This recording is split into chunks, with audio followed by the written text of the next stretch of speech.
والعاقبة للمتقين والصلاة والسلام على سيد الأنبياء والمرسلين أما بعد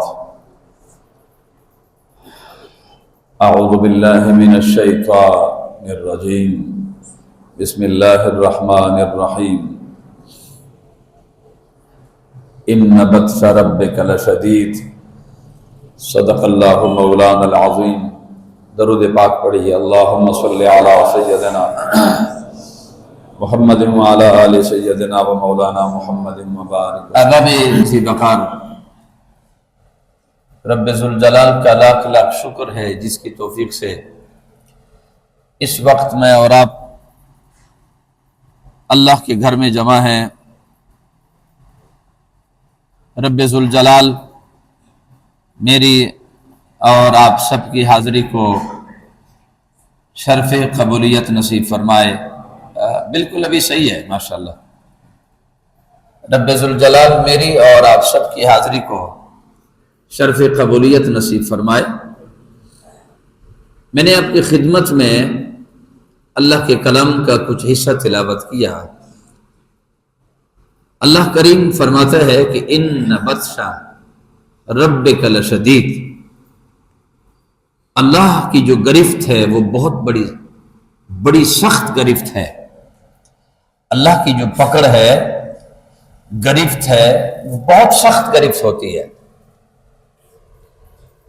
اللہ کریم کے گرفت سے بچنے کے لیے نبی مکرم صلی اللہ تعالی علیہ وسلم کے خوبصورت تعلیمات پر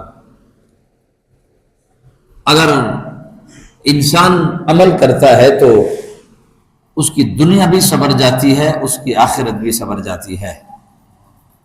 نبی مکرم صلی اللہ تعالی علیہ وسلم فرماتے ہیں کہ آج تو میری جو امت ہے وہ اتنی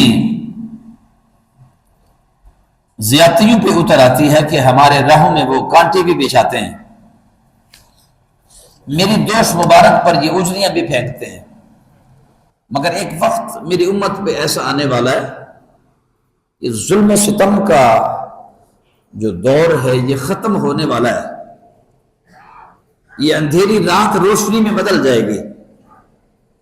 آج تو ظالم ہے، ظالم معاشرے میں اس قوم کی تربیت کر رہا ہوں، اور یہ اتنی ظالم قوم ہے کہ یہ بچیوں کو بھی زندہ درگور کرتے ہیں، یہ ماؤں کو بھی منڈیوں میں بیچ کر آ جاتے ہیں، باپ کے ساتھ بھی بدسلوکی کرتے ہیں، زندہ جانور سے ضرورت کا گوشت کاٹ کر پھر اس کے اوپر تھوڑی سی پٹی لگا کے اگلا سفر شروع کر دیتے ہیں۔ اتنے ظالم لوگ ہیں، معاشرہ ظالم ہے۔ مگر لوگوں میں تمہیں یہ بتانا چاہتا ہوں کہ میری امت پہ ایک ایسا دور بھی آنے والا ہے کہ اگر میرے کسی، آج تو تم ظلم دیکھ رہے ہو، مگر میری امت پہ ایسا دور آنے والا ہے، میں تمہیں پہلے بتا رہا ہوں، حضور نے فرمایا کہ اگر میرے کسی امتی کے ہاتھ میں اگر کمبوتری کے انڈے بھی ٹوٹ جائیں تو 10 سال اس کو گناہ تصور کر کے خدا سے معافی مانگتے رہیں گے، اور یہ اپنے زبان کے ذریعے، اپنے قلم کے ذریعے نقصان تو دور کی بات ہے، نقصان سوچنے کو بھی وہ کفر اور گناہ کبیرہ سمجھیں گے۔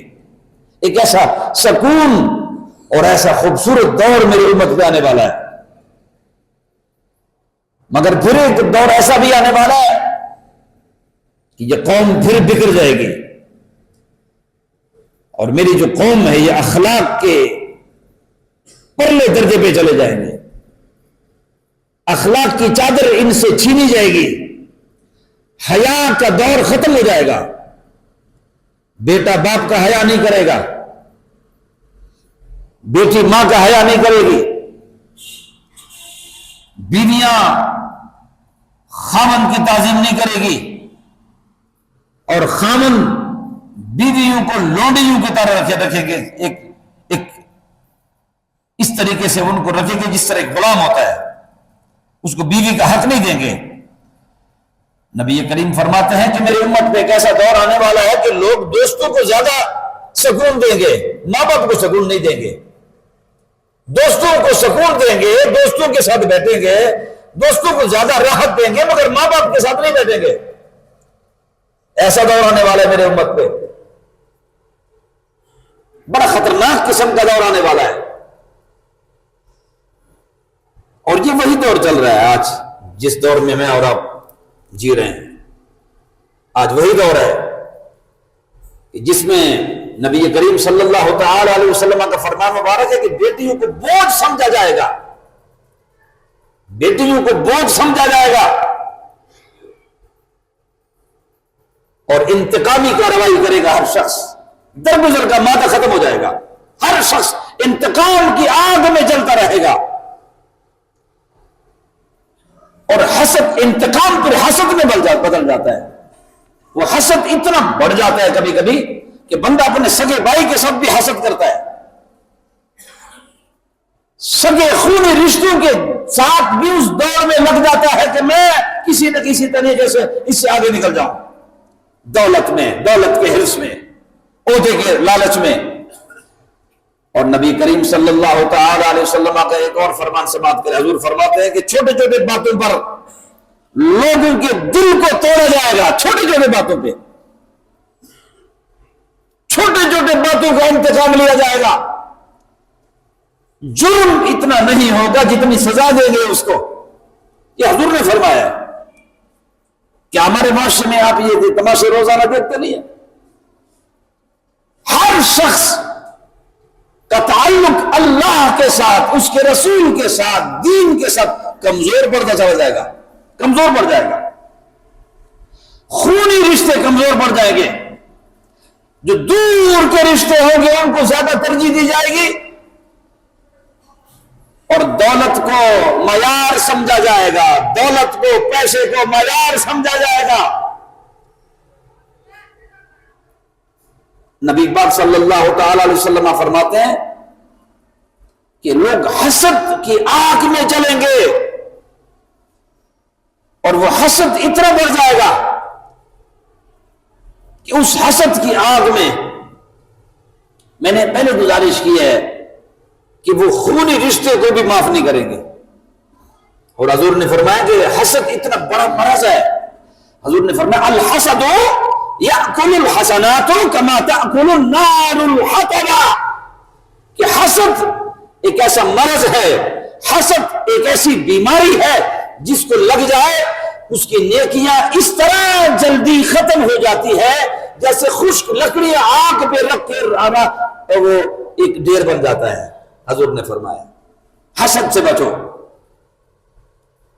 پھر حضور نے فرمایا چھوٹی چھوٹی باتوں پہ غصہ کریں گے، چھوٹی چھوٹی باتوں پر انتقام لیں گے، چھوٹی چھوٹی باتوں پر ایک دوسرے سے رشتہ منقطع کر دیں گے۔ حضور نے فرمایا یہ وہی دور ہے،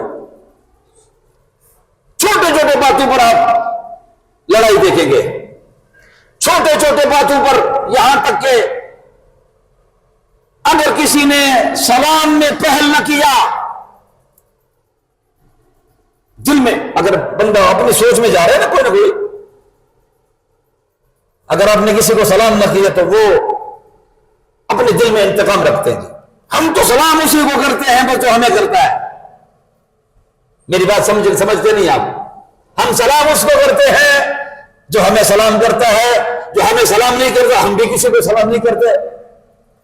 تو میں آپ کی خدمت میں جناب حضرت ابو ذر غفاری رضی اللہ تعالیٰ عنہ کا ایک قول آپ کی خدمت میں پیش کر کے میں آگے بڑھنا چاہوں گا، توجہ فرمائیے۔ جناب حضرت ابو ذر رضی اللہ تعالیٰ عنہ کو ایک بندے نے گالیاں دی، یہ صحابی رسول ہیں، یہ صحابہ کرام کی جو باتیں ہیں یہ کس سے کہانیاں نہیں ہیں، یہ تعلیمات رسول ہے، یہ رسول کریم صلی اللہ تعالی علیہ وسلم کی خوبصورت تعلیمات ہے۔ ہم نے رسول کریم کے تعلیمات کو چھوڑ دیا ہے۔ آج ہمارے معاشرے میں جتنی بد امنی ہے، ہمارے معاشرے میں جتنی بے حیائی ہے، ہمارے معاشرے میں جتنا ظلم و ستم کا بازار گرم ہے، صرف اس کی وجہ ایک ہی ہے کہ امت رسول کریم کی تعلیمات سے دور چلی گئی۔ تعلیمات نبوی صلی اللہ تعالی علیہ وسلم سے جب قوم دور چلی جائے تو پھر وہاں اس قسم کے جرثومے پیدا ہوتے ہیں. حضرت ابو ذر غفاری کو گالی دی کسی نے اور آپ رک کے وہاں اس شخص کو آپ نے فرمایا کہ ایک گھاٹی آنے والی ہے. اب یہ سمجھانے کا انداز ہے. ایک گھاٹی آنے والی ہے, اگر میں اس میں گر گیا تو پھر میں اس سے بھی زیادہ مستحق ہوں جتنا آپ کہہ رہے ہیں. اس سے بھی زیادہ مستحق ہوں میں جتنا آپ نے مجھے کہا. اور اگر کہیں میں بچ گیا, پار لگا, اللہ کے کرم میں چلا گیا اور رحمت کے علی ممبزات الصدور کے چادر میں چلا گیا, اللہ نے معاف کر دیا, تو پھر آپ کی گالیوں سے مجھے کیا فرق پڑتا ہے؟ ہاں, ایک بات میں آپ کو بتانا چاہتا ہوں کہ آپ نے مجھے گالی دی ہے اور آپ گالی دیتے وقت آپ غلاظت میں چلے گئے, غلاظت میں چلے گئے ہو, اور مجھے بھی آپ کو جواب دینے کے لیے غلاظت میں جانا پڑے گا. اگر میں آپ کو جواب دوں گا نا تو پھر مجھے بھی اخلاق کا دامن چھوڑنا پڑے گا, مجھے بھی اس گندی اور غلاظت کی جگہ پہ کھڑا ہونا پڑے گا, پھر جا کے میں آپ کو جواب دے سکتا ہوں. اور آپ نے فرمایا کہ تم پہلے کھڑے ہو غلاظت کی جگہ پر, میں غلاظت کی جگہ پہ کھڑا نہیں ہو سکتا, کہ رسول کریم نے فرمایا کہ درگزر میں نے اللہ پہ چھوڑ دیا, میں آپ کے ساتھ گندی زبان استعمال نہیں کر سکتا. توجہ فرمائیے, چھوٹے چھوٹے باتوں پہ غصہ کرنا, چھوٹے چھوٹے باتوں پہ انتقام لینا اور بعد میں کہتے رہنا. اب گھروں میں ذرا یہ تماشے دیکھ لیں, گھروں میں تماشے دیکھے ذرا, چھوٹے چھوٹے باتوں پر بیوی کو طلاق دی جاتی ہے. اور ہمارے معاشرے میں ایک ایسے بات کرنے لگا ہوں, شاید آپ میں سے بہت سارے لوگوں کو تکلیف ہو جائے, مگر اگر کسی کو تکلیف ہوتی بھی ہے تو اللہ اس کی تکلیف دور فرمائے. مجھے تو کسی سے کوئی غرض ہے نہیں نا, لہٰذا میں اللہ کے لیے بات کرتا ہوں, اور جو خدا کے لیے بات کر نہیں سکتا میرے خیال میں اس کو یہاں کھڑا بھی نہیں ہونا چاہیے. جو کسی کے خوف میں آ جائے, کسی کے گفتگو میں دب جائے یا کسی کے معاملے میں دب جائے, اس کو اس مقام پہ آنا ہی نہیں چاہیے. ہمارے معاشرے میں میں معذرت کے ساتھ آپ کو بتانا چاہتا ہوں 50% سے بھی زیادہ 50% سے بھی زیادہ ہماری بیویاں طلاق شدہ ہیں. بہت ساروں کو یہ بات چبھے گی. 50% سے بھی زیادہ بیویاں ہماری طلاق شدہ ہے, اور زیادہ تر جو اولاد ہے وہ زنا کی پیداوار ہے آپ کے نکاح میں, مگر آپ اس کو طلاق دے چکے ہیں. آپ کو تکبر ہے کہ میری بیوی ہے, آپ اپنی بیوی کو طلاق دے چکے ہو. چھوٹے چھوٹے باتوں میں غصے میں آ کے میں نے تجھے طلاق دے دیا, پھر اس کے بعد تھوڑی دیر کے بعد غلطی ہو گئی, سوری جی, پھر 2-3 مہینے گزر گئے, پھر ایک طلاق دے دیا, پھر طلاق دے دیا, اور پھر میاں بیوی کو آپس میں پتہ نہیں, وہ کہتے جی اصل میں غصے میں تھا جی. اور خدا تجھے ہدایت نصیب فرمائے, طلاق ہمیشہ غصے میں ہی دی جاتی ہے. خوشی سے کوئی طلاق دیتا ہے؟ غصہ تو حرام ہے, تو لہٰذا میں نے تو غصے میں طلاق دے دیا ہے. ہمارے معاشرے میں زیادہ تر 50% سے زیادہ ہماری جو بیویاں ہوتی ہے وہ ہماری نہیں ہوتی, وہ غیر محرم ہوتی ہے, اور غیر محرم سے جو اولاد پیدا ہوتی ہے وہ حرامی ہوتی ہے. جی میں صحیح کہہ رہا ہوں آپ کو. آپ کو بڑا گھمنڈ ہے یہ میری بیوی ہے, اور نہیں ہے تیری بیوی. آپ اپنی بیوی کو طلاق دے چکے ہو. ایک طلاق ہے, اب آپ کے پاس بچ گئی 2 طلاقیں, دوسری طلاق بھی 2 طلاقیں ہیں, ایک بچ گئی آپ کے پاس, اور تیسری طلاق کے بعد اب وہ آپ کی بیوی نہیں رہی. جی ہاں, ویسے تم چھپاتے رہو جتنا مرضی ہو چھپاؤ, اب آپ کی بیوی نہیں ہے، وہ غیر محرم ہے، اور غیر محرم سے جو بچے پیدا ہوتے ہیں تو پھر آپ سمجھتے ہیں وہ کون ہوتے ہیں؟ تو ہمارے معاشرے میں اس قسم کے بچے پیدا ہوتے ہیں، وہی لوگ اپنے باپ کے گریبان کو ہاتھ ڈالتے ہیں، وہی لوگ اپنے ماں کو گھر سے نکالتے ہیں، وہی لوگ اپنے ماں کے ساتھ، بہنوں کے ساتھ، بڑوں کے ساتھ، اللہ کے ساتھ، رسول کے ساتھ، دین کے ساتھ، اسلام کے ساتھ، قرآن کے ساتھ، حدیث کے ساتھ، تمام اسلام کی دجیاں وہی لوگ اڑاتے ہیں۔ جی ہاں، ادب والا اپنے باپ کا بیٹا اور اپنی ماں کا بیٹا وہ ڈنگر کی طرح کیسے بات کرتا ہے باپ کے ساتھ؟ بدتمیز بندہ، اس کا خون پاکیزہ تو نہیں ہوتا؟ کہہ دو نا یار، بدتمیز بندے کا خون پاکیزہ تو نہیں ہوتا، پاکیزہ خون اس میں عدل ہوتا ہے۔ اور مولانا روم کی ایک بات آپ کو سنانا چاہتا ہوں، محسوس نہ کرنا، مولانا روم کی ایک بات ہے، تجربہ ہے نا۔ مولانا روم فرماتے ہیں کہ کبھی کھوتی کو دیکھا؟ کھوتی جانتے ہو نا؟ کھوتی، آپ نے فرمایا کہ کبھی کھوتی کے بچے کو دیکھا نا؟ کھوتی کے بچے کو، کبھی بھی کھوتی کا بچہ ماں کے پیچھے نہیں چلتا، ماں سے آگے چلتا ہے۔ یہ جس نے کبھی کھوتے دیکھے ہیں وہ زیادہ اس کا ادراک رکھتے ہوں گے۔ کھوتی کا جو بچہ ہے وہ کبھی بھی ماں کے پیچھے نہیں چلے گا، ماں سے آگے چلے گا۔ اور آپ کبھی تجربہ کر لیں، مولانا روم فرماتے ہیں کہ گائے کا بچہ کبھی بھی ماں سے آگے نہیں چلتا، ماں کے پیچھے چلتا ہے۔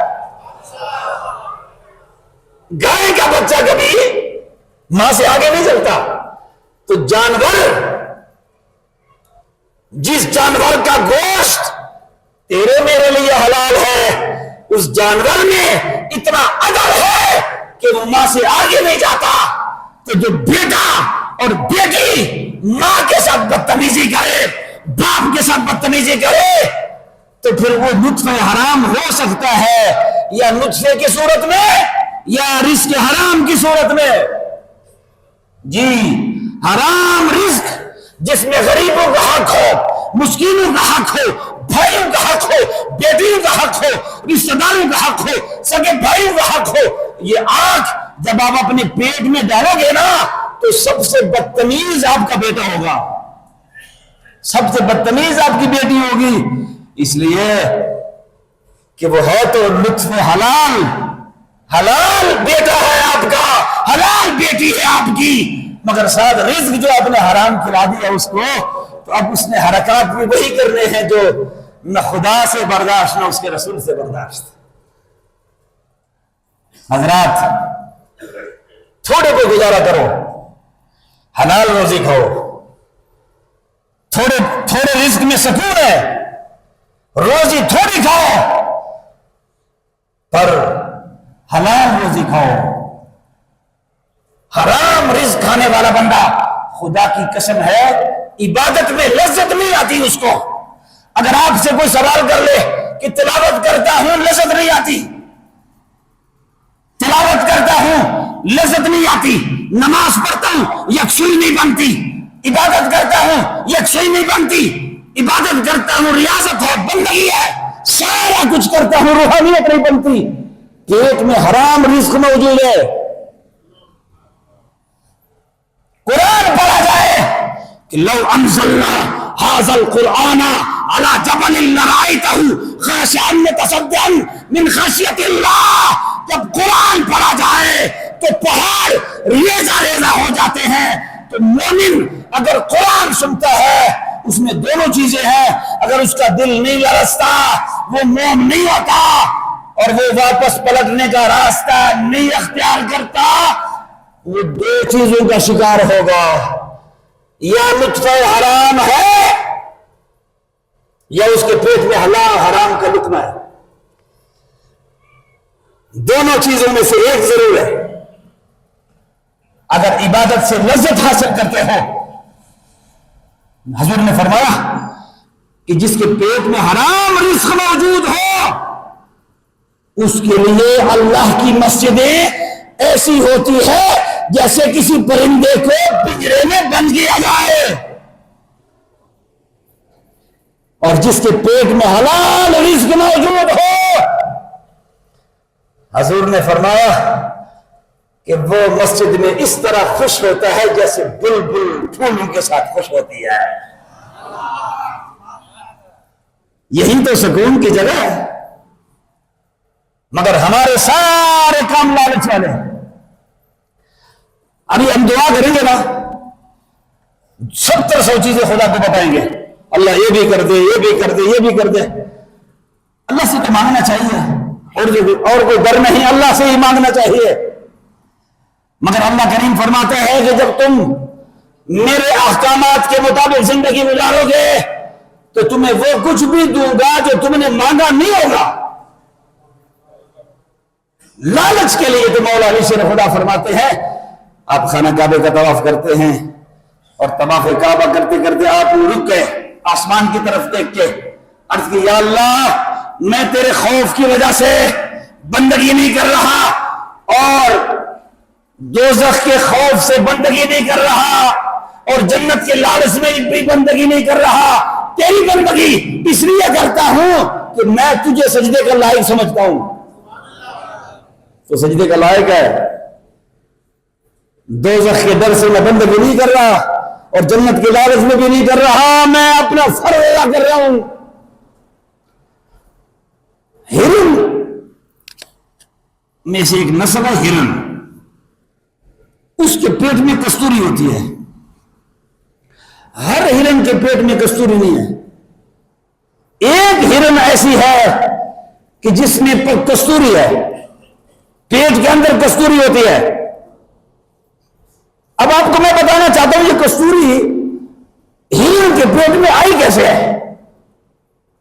حضرت آدم علیہ نبی جنا علیہ الصلوۃ والسلام کی جب توبہ قبول ہوئی نا تو آپ جنگل میں روتے رہے, جنگل میں روتے رہے. تو ہرن آپس میں, چونکہ جانور جتنے بھی ہیں آپس میں کلام کرتے ہیں, آپس میں کلام کرتے ہیں.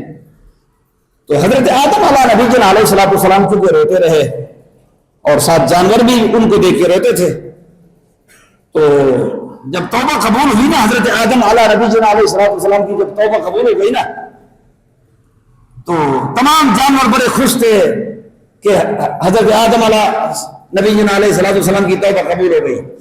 تو ہرن جتنے تھے نا جنگل میں ان کے قریب انہوں نے آپس میں مشورہ کیا کہ آؤ سارے چلتے ہیں بابا جی کو مبارکی دیتے ہیں. تو تمام جانور تمام ہرنیں حضرت آدم علیہ الصلوۃ والسلام کے پاس ایک ریوڑ کی طرح چلے گئے. ریوڑ بن کر جب چلے گئے نا تو سروں کو جھکایا اور جھکا کے کہنے لگے بابا ہمیں بڑا اچھا لگا, اللہ نے آپ کو معاف کر دیا ہے, ہمیں خوشی ہے, اللہ کریم نے آپ کی توبہ قبول فرما دیا, ہم سب بہت خوش ہیں. تو حضرت آدم علیہ نبی جنا علیہ الصلوۃ والسلام بڑے خوش ہوئے اور تمام جتنے ہرن تھے نا سب کے اوپر نبوت والا ہاتھ پھیر دیا ہے. اور جب ہاتھ پھیر دیا نا جی اب وہ ایک دوسرے سے اس کو خوشبو آئے. جنگل میں جب واپس چلے گئے نا بقیہ جو ہرن تھے نا جو آئے نہیں تھے ان کے ساتھ, وہ ان کے قریب جائے اور انہوں نے یار یہ خوشبو کس چیز کی ہے.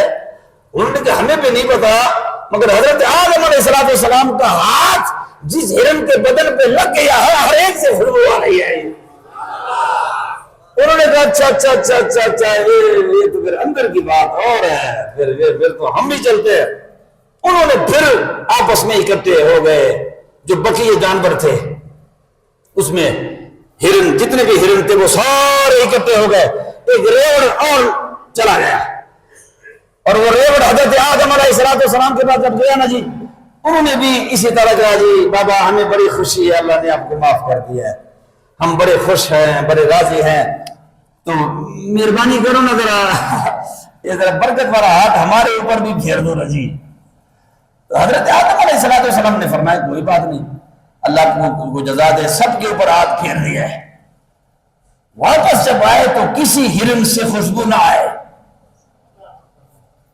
پہلے والوں سے انہوں نے پوچھا حضرت اس منطق کی سمجھ ہمیں نہیں آ رہی، آپ لوگ گئے تھے، حضرت آدم کا ہاتھ لگ گیا تھا، جسم سے خوشبو آ رہی ہے، ہم گئے ہیں ہمارے جسم سے خوشبو نہیں آ رہی، واپس چلے گئے. حضرت آدم علیہ السلام کے بعد دوبارہ گئے اور ان کو کہا کہ حضرت پہلے والوں سے خوشبو آ رہی ہے اور ہم سے خوشبو نہیں آ رہی، اس کی وجوہات کیا ہے؟ آپ نے فرمایا کہ پہلے والی آیتیں صرف مبارکی کے لیے، پہلے والی آیتیں صرف اللہ کی رضا کے لیے اور مبارکی کے لیے، اور تم پہلے سے لالچ لے کر آئے ہو، تو جو دل میں لالچ رکھتے ہیں ان کے دل کبھی جلتے نہیں ہے. لالچ کو ختم کر لو پھر دیکھ عبادت کی لذت، لالچ کو ختم کرو پھر روزے کی لذت بھی دیکھ، زکات کی لذت بھی دیکھ، حج کی لذت بھی دیکھ، عمرے کی لذت بھی دیکھ. اپنے دل سے حرص و لالچ اگر ختم کر دے کوئی تو پھر دیکھ عبادت کی لذت اللہ پھر عطا فرما دیتا ہے.